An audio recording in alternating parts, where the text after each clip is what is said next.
કેન્દ્રીય શ્રમ અને રોજગાર તથા યુવા બાબતો અને રમતગમત મંત્રી ડોક્ટર મનસુખભાઈ માંડવિયા ભાવનગરના પ્રવાસે આવ્યા હતા, જેમાં ભાવનગર શહેરના લોકોની સુખાકારી માટે ₹149.83 કરોડના કુલ 11 કામોનું ખાતમુહૂર્ત અને 2 કરોડના એક કામનું લોકાર્પણ કરાયું હતું।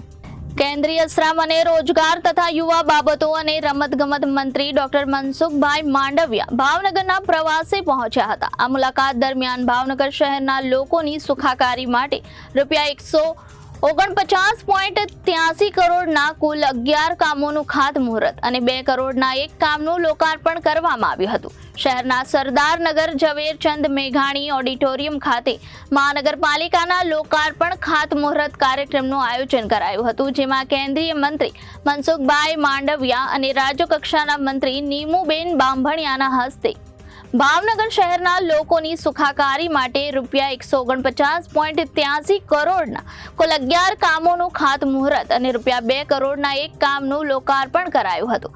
કેન્દ્રીય રમતગમત મંત્રી મનસુખભાઈ માંડવિયા અને કેન્દ્રીય રાજ્યકક્ષાના મંત્રી નીમુબેન બાંભણિયાના હસ્તે તેમજ ભાવનગર મહાનગરપાલિકાના મેયર ભરતભાઈ બારડના અતિથિ વિશેષની હાજરીમાં ઝવેરચંદ મેઘાણી ઓડિટોરિયમ હોલ સરદારનગર ખાતે ભાવનગર શહેરના લોકોની જન સુખાકારી માટે સરકારની વિવિધ ગ્રાન્ટ હેઠળના ₹149.83 કરોડના કુલ 11 કામોનું ખાતમુહૂર્ત અને ₹2 કરોડના એક કામનું લોકાર્પણ કરવામાં આવ્યું હતું।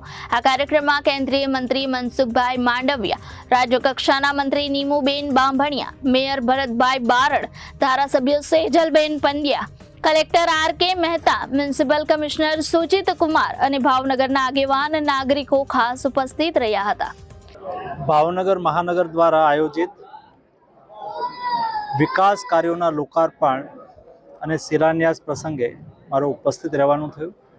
150 કરોડના ખર્ચે મહાનગરમાં જે વિકાસ કાર્યોનું શિલાન્યાસ થયું છે, જેને લઈને મહાનગરની સુખાકારીમાં વધારો થશે, મહાનગરની સગવડતાઓમાં વધારો થશે। ભાવનગર ઔદ્યોગિક રીતે વિકસી રહ્યું છે, પ્રગતિ કરી રહ્યું છે। ભાવનગરની અંદર CNG ટર્મિનલનું કામ ચાલુ થવા જઈ રહ્યું છે।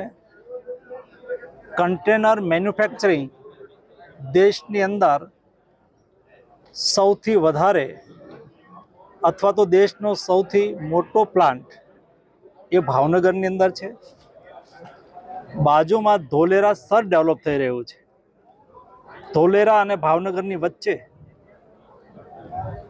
ડાઉનસ્ટ્રીમ ઇન્ડસ્ટ્રીઝ માટેની વિશાળ ઓપોર્ચ્યુનિટીને ભાવનગર ચેમ્બરના સહયોગથી હાર્નેસ્ટ કરવાનો પ્રયાસ થઈ રહ્યો છે। ભાવનગરની અંદર આવેલો અલંગ ઉદ્યોગ એ યુરોપિયન શિપ રિસાયકલિંગ માનાંકને અનુસરે એ રીતે એમને તૈયાર કરાઈ રહ્યો છે। ભાવનગર રોરો રોપેક્સ દ્વારા દક્ષિણ ગુજરાત સાથે જોડાઈ ચૂક્યું છે। આગામી દિવસોની અંદર ભાવનગર કન્ટેનર મેન્યુફેક્ચરિંગનું હબ બને એના માટે અમે સામૂહિક પ્રયાસ કરી રહ્યા છીએ। Reporter Firoz Malik, ABC news, Bhavnagar.